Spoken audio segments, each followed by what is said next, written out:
पिछली वीडियो में हमने आपको डेमोन्स्ट्रेट किया कि किस तरीके से हम अपने प्रोजेक्ट को सेटअप करते हैं, उसमें प्रोजेक्ट्स को इनिशलाइज करते हैं, उनकी किस तरीके से कैटेगराइजेशन करते हैं, वेदर वो प्लॉट सिस्टम हो, अपार्टमेंट हो, कोई हाउसिंग प्रोजेक्ट हो, जो भी आप क्रिएट करना चाहें। फिर उसकी फर्दर क्लासिफिकेशंस, जैसे कि इस डेमोन्स्ट्रेशन में हमने एक ऐसे प्रोजेक्ट को लिया जिसमें शॉप्स भी हैं और अपना अपार्टमेंट्स भी हैं। तो ये सेटअप करने के बाद अब हमारे पास जो नेक्स्ट फ़ेज़ है, जो कि हमारा रूटीन फ़ेज़ होगा, उसमें हम डिफरेंट किस्म के यूनिट्स को अपने पास बुक करेंगे और उसमें कस्टमर को आपने किस तरीके से उन यूनिट्स को कस्टमर को चार्ज करना है वो हम उसमें कवर करेंगे।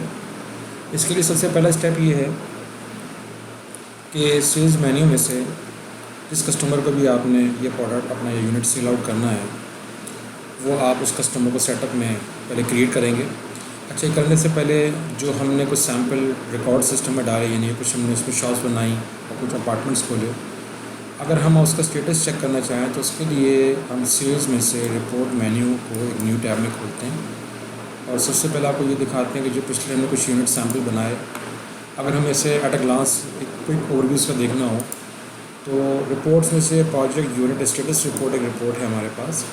इसको अगर आप प्रीव्यू करें तो इसमें सिस्टम आपको एक समराइज इमेज शो करेगा कि आपके पास कौन कौन से यूनिट्स अवेलेबल हैं। जैसे कि ये समराइज पिक्चर है और जैसे ही इसको हम फर्दर ड्रिल डाउन करेंगे यहाँ से तो सिस्टम इसको फर्दर क्लासीफाई करेगा कि आपके पास चूँकि इस अमीना रेजिडेंसी में एक अपार्टमेंट का प्रोजेक्ट है, तो अपार्टमेंट के ऊपर आप फर्दर ड्रिल डाउन करेंगे तो फिर इसको फर्दर ये और ओपन करेगा। यानी कि इसमें एक फ़र्स्ट फ्लोर हमने बनाया सैम्पल और GF शॉप यानी ग्राउंड फ्लोर की शॉप्स, और अगेन इसमें दिखाता है कि 3 आपके पास शॉप्स अवेलेबल हैं और एक आपके पास अपार्टमेंट अवेलेबल है, चूँकि हमने भी 4 ही बनाए हैं। और इसी तरीके से जब हम फर्स्ट फ्लोर को ड्रिल डाउन करेंगे तो उसमें यूनिट नंबर 1 दिखा रहा है, इस वक्त अवेलेबल है। और जिस दिन हम जब ग्राउंड फ्लोर की शॉप पर क्लिक करेंगे तो सिस्टम आपको शो करेगा कि शॉप नंबर 1, 2 और 3 जो है इस वक्त आपके पास खाली है, अवेलेबल है या वैकेंट है। आइए वे कस्टमर को अपने पास बुक करते हैं और कस्टमर को बुक करने के लिए सबसे पहले हम एक कस्टमर को क्रिएट करेंगे। एग्जिस्टिंग कस्टमर को सर्च करने के लिए यहाँ पे सर्च बार है जिसमें आप कस्टमर को by name, by mobile number, by NIC number यहाँ पे सर्च कर सकते हैं, किसी भी एग्जिस्टिंग जिसका पहले से बना चुके हैं। लेकिन अगर आप नया कस्टमर सेटअप करने जा रहे हैं तो उसके लिए आपको न्यू कस्टमर पर क्लिक करना पड़ेगा। न्यू कस्टमर जब आप क्लिक करते हैं तो यहाँ पर आप कस्टमर का नाम, जो भी एड्रेस है, सेल फोन नंबर 11 डिजिट्स में, NIC number, email, city,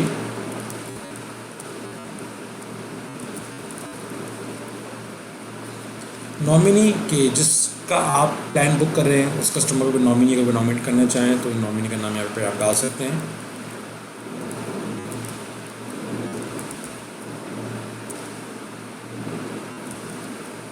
nominee जिसकी NIC नंबर है,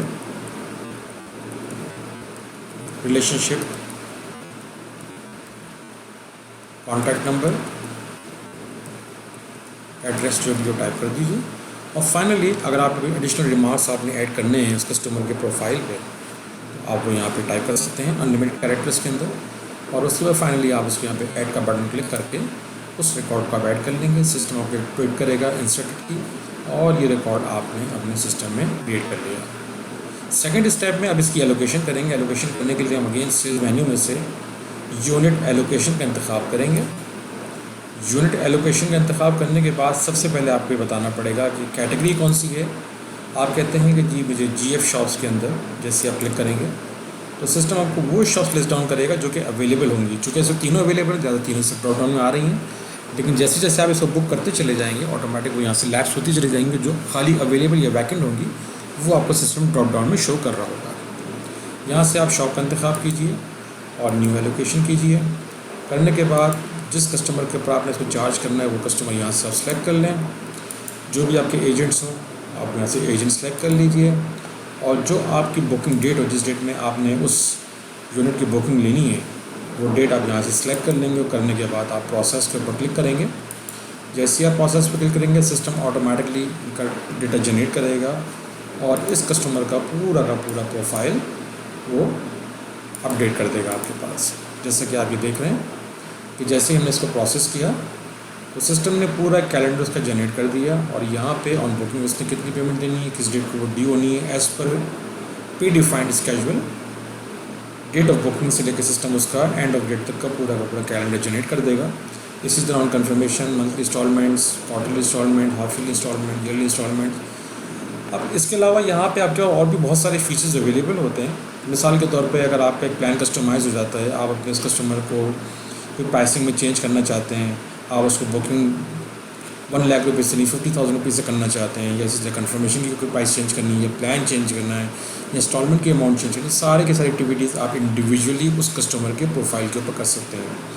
जिसका बहुत सिंपल स्टेप है। यहाँ से सिंपली आप जैसे कर्सर यहाँ पे लाएंगे तो 2 ऑप्शन आपको नज़र आएंगे कि आपने पहले इसको डिलीट करना है या एडिट करना है। अगर आप पैसे के साइन पे क्लिक करेंगे तो ये एडिट मोड में ऑटोमेटिकली आ जाएगा। आपने प्राइस को चेंज करना है, प्राइस को चेंज कर लें, ड्यू डेट चेंज करनी है, ड्यू डेट चेंज कर लीजिए, फाइनली इसके यहाँ से सेव कीजिए और वो रिकॉर्ड ऑटोमेटिकली दोबारा से अपडेट हो जाएगा। दूसरा फीचर ये है कि बाय डिफ़ॉल्ट एक पेन आपके उठा के लेकर आते हैं, लेकिन आपको बाद में हो सकता हो कि वो इसमें कुछ एडिशनल चीज़ ऐसी होती हैं जो कि आप उस यूनिट के ऊपर चार्ज कर रहे हो सकता हो कि वेस्ट ओपन हो सकता हो वो कॉर्नर हो सकता हो वो रोड फेसिंग हो। तो ऐसे एडिशनल तमाम चीज़ों को ऐड करने के लिए आप यहाँ से ड्रॉप डाउन से मज़ीद यहाँ से आइटम्स को ऐड कर सकते हैं इंडिविजुअली उस कस्टमर के ऊपर।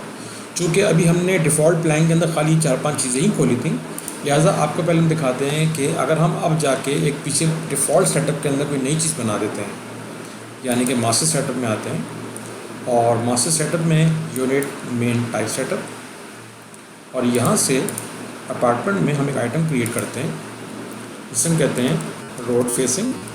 अब चूँकि ये रूटीन आइटम नहीं है तो इसको हम ट्रीट करेंगे एक्स्ट्रा चार्जेस आइटम और ये रिपीटेड भी नहीं है, लिहाजा इसकी ड्यू डेज भी कोई नहीं होंगे, 0। इसको बाय डिफ़ॉल्ट एक्टिव नहीं रखेंगे, इसकी नंबर इंस्टॉलमेंट डेज भी कुछ नहीं होंगे और इन सब चीज़ों को 0 करने के बाद आप यहाँ पे इसको ऐड कर लीजिए। ऐड करने के बाद अगेन हम उस कस्टमर के प्रोफाइल पे दोबारा आते हैं, unit allocation customer unit detail, जो कि आप उसकी डिटेल कॉल कर रहे हैं और यहाँ से हम दोबारा जैसे ही उस कस्टमर को सिलेक्ट करेंगे तो अब आप यहाँ पे अगर आके आप देखते हैं तो यहाँ पे आपके पास रोड फेसिंग का ऑप्शन भी आ रहा है, जिसको जाके आप यहाँ पे रोड फेसिंग ऐड करके जो इसके चार्जेस हो आप ऐड कर सकते हैं। तो इस तरह से मज़ीद जितने मज़ीद एडिशनल आइटम बनाना चाहें आप यहाँ पे बना सकते हैं। फाइनली ये आपने एक प्रोफाइल कस्टमर का सेटअप कर दिया, उसके ऊपर यूनिट चार्ज कर दिया और करने के बाद आखिर में एक एडिशनल फीचर ये भी है कि आप यहाँ पे इसकी टोटल प्राइस भी दे सकते हैं। अगर यहाँ पे हम इसको एडिट करते हैं, हम कहते हैं कि टोटल प्राइस की बनती है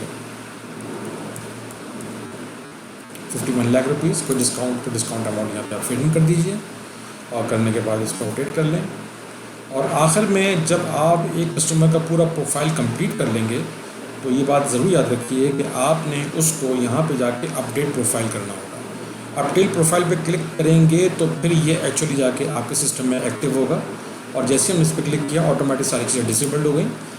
जब तक आपके पास राइट्स नहीं होंगे आप इसको अनलॉक नहीं कर पाएंगे, यानी अगर आपने फ्यूचर में किसी किस्म की कोई मॉडिफिकेशन करनी है तो ये स्टेप मुकम्मल करने के बाद अब आपका ये प्रोफाइल कस्टमर का कंप्लीट हो गया और it is ready for the receipt. लेकिन इसकी रिसीट जनरेट करने से पहले हम आपको एक रिपोर्ट और दिखाते हैं कि जैसे ही आपने इसका ये प्रोफाइल सेटअप किया और अगेन हम रिपोर्टिंग फीचर में आते हैं और आने के बाद हम यहाँ से एक दफ़ा दोबारा से इसको रिफ़्रेश कर लेते हैं और यहाँ से हम अब सेलेक्ट करते हैं कस्टमर का स्केड्यूल। आपने वो सिलेक्ट किया, करने के बाद ग्राउंड फ्लोर, जैसे आपने ग्राउंड फ्लोर सेलेक्ट किया ऑटोमेटिक जो शॉप्स बुक हो चुकी होंगी खाली वो यहाँ पे आपके पास लिस्टिंग में आएंगी और एक दफ़ा रिव्यू करते हैं तो सिस्टम आपको इस कस्टमर का पूरा शेड्यूल दिखा देगा कि कस्टमर की कौन कौन सी पेमेंट किन किन डेट्स के अंदर आपके पास आनी है। और इसी तरीके से जब आप कस्टमर का लेजर कॉल करना चाहें तो यहाँ से आप कस्टमर लेजर पर क्लिक करके जिस डेट की इसकी लॉन्चिंग थी या आपके प्रोजेक्ट की लॉन्चिंग थी एक टेंटेटिव डेट यहाँ से सिलेक्ट कर लीजिए। फॉर एग्जांपल आप कहते हैं कि 1 2020 से लेके जो भी इसका डेट ऑफ एक एस्टिमेटेड एंडिंग डेट है 12/12/2025 ये आप डेट दे दीजिए और यहाँ पे प्रीव्यू पे क्लिक करें तो सिस्टम आपको इस यूनिट का कंप्लीट शेड्यूल दिखा देगा और किन किन डेट्स पे कौन कौन सी पेमेंट आनी है। जैसे कि ऑन बुकिंग पेमेंट किस डेट में आनी है, कितनी ड्यू है, किस डेट में ड्यू है, अगस्त में कितनी पेमेंट है, सितंबर में कौन सी है, मंथली इंस्टॉलमेंट कब आ रही है, क्वार्टरली कब आ रही है। तो इस तरीके से तमाम पेमेंट्स डेट वाइज सिस्टम ने पूरा एंडिंग यानी कि 27 अगस्त 2021 तक का पूरा इसका कैलेंडर जनरेट किया हुआ है। जैसे कि आपको पहले बताया कि आप इस कैलेंडर कस्टमाइज़ कर सकते हैं with the passage of time. हो सकता हो कि वक्त की बात जाके कस्टमर आपसे प्लान चेंज करवा दे, कोई इंस्टॉलमेंट्स को रीअपडेट करवाना चाहे, तो वो सारे के सारे काम आप कस्टमर के इंडिविजुअल प्लान पे जाके रीअपडेट कर सकते हैं। तो ये था प्लान को सेटअप करना, चार्ज करना और उसको लॉक करना।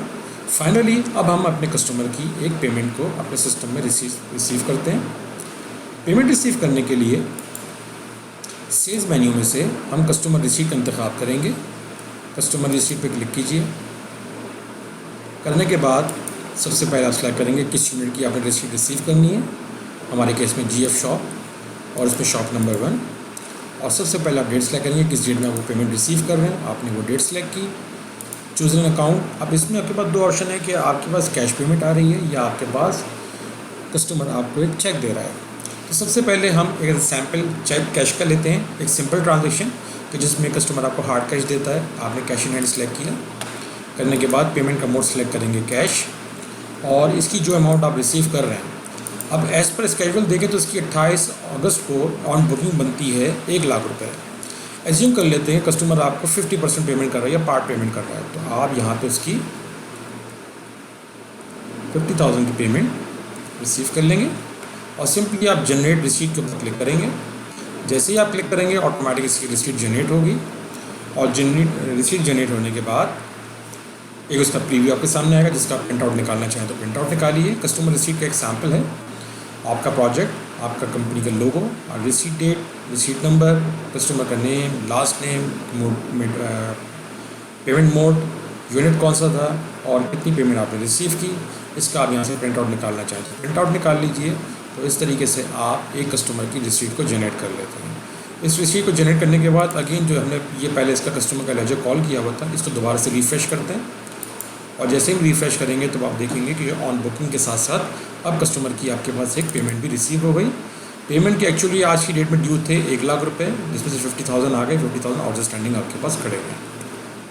अगेन दूसरा सिनेरियो ये है कि अगर कस्टमर आपको पेमेंट देता है और वो payment on account of cheque देता है तो उस केस के अंदर ये 2 स्टेप प्रोसेस है। उसके लिए हम सेल्स में आते हैं।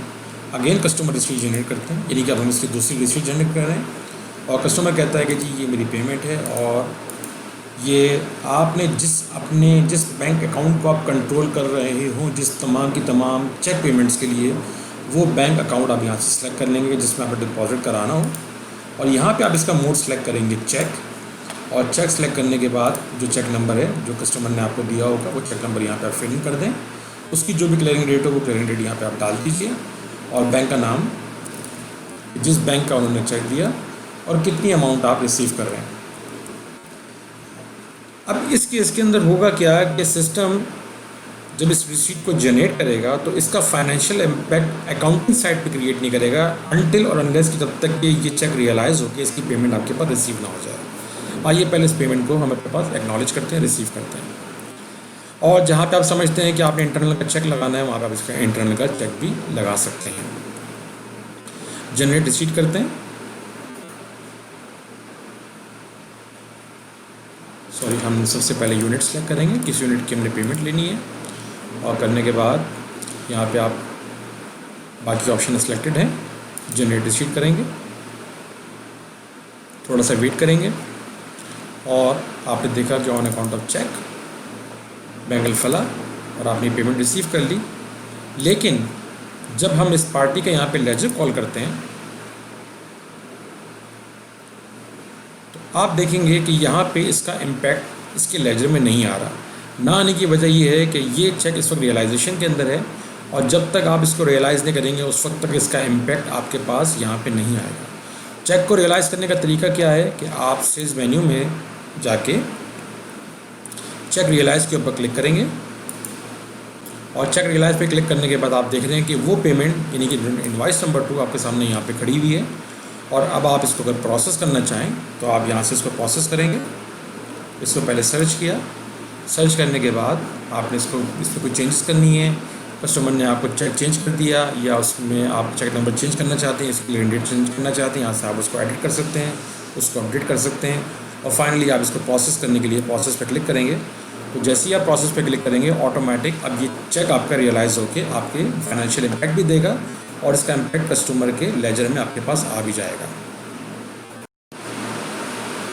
जैसा कि आप देख रहे हैं कि इनवॉइस नंबर 10002 आपके सिस्टम में आ गई और ये दोनों पेमेंट्स आपने रिसीव कर दी। फाइनली इसमें एक रिपोर्ट हमको और भी दिखाते हैं। उस रिपोर्ट के अंदर आप ये चेक कर सकते हैं एज ऑफ डेट कि आज तक की टोटल प्रोजेक्ट की कितनी आउटस्टैंडिंग थी, उसमें से कितना अमाउंट आपने रिसीव कर लिया और कितना रिसीवेबल है अपने कस्टमर से, वो आप डेट वाइज यहाँ पे क्यूमुलेटिव समरी कॉल कर सकते हैं। एज ऑफ डेट जिस डेट तक का आपने इसको कॉल करना हो, फ्रॉम डेट टू डेट आप वही डेट देंगे जिस डेट तक का आपने इसको कॉल करना है। और अगर आप इस रिपोर्ट को कॉल करते हैं तो सिस्टम आपको व्यू करेगा कि अभी चूँकि हमने एक ही रिकॉर्ड डाला, इसमें प्रोजेक्ट का नाम, कस्टमर का नाम, contact number, booking date, basic cost 51 lakh rupees, total amount 51 lakh rupees. इसमें से जो अमाउंट रिसीव हुआ है आज तक की डेट का वो 1 लाख रुपए हुआ। कस्टमर का आज तक की डेट में कोई ड्यू अमाउंट नहीं है। लेकिन अगर हम इसको आगे बढ़ाते हैं डेट को और हम चले जाते हैं नेक्स्ट मंथ के अंदर, यानी अगर हम ये same report in the month of September call कर रहे हों और इसको अगर हम प्रीव्यू करें तो सिस्टम आपको यहाँ पे शो करेगा कि अब तक आपने इन द मंथ ऑफ सितंबर 1 लाख रुपए रिसीव किए, मज़ीद इसका 3 लाख रुपए का अमाउंट ड्यू हो चुका है, चूँकि वो उसकी पेमेंट थी ऑन कन्फर्मेशन की जो कि नेक्स्ट डेट में आके ड्यू होनी थी। पोस्ट डेटेड सिनेरियो भी आप यहाँ से चेक कर सकते हैं और करंट स्टेटस भी आप चेक कर सकते हैं। तो इस वीडियो में हमने कवर किया कि किस तरीके से हम एक प्रोजेक्ट में अपने पास एक कस्टमर को सेटअप करते हैं, क्रिएट करते हैं, फिर उसकी रिसीट कैसे जनरेट करते हैं, किस तरह से उसका स्केड्यूल बनाते हैं, किस तरह से उसको अपडेट करते हैं और किस तरह डिफरेंट रिपोर्ट्स कॉल करते हैं। नेक्स्ट वीडियो में हम आपको फर्दर डेमोस्ट्रेट करेंगे कि किसी एग्जिस्टिंग यूनिट को आपने एक जगह से दूसरी जगह पर ट्रांसफ़र करना हो, इसी तरह किसी एक यूनिट की पेमेंट को दूसरी यूनिट की पेमेंट में मर्ज करना हो या किसी एक यूनिट को दूसरी का भी मूव करना हो तो वो आप किस तरीके से करेंगे।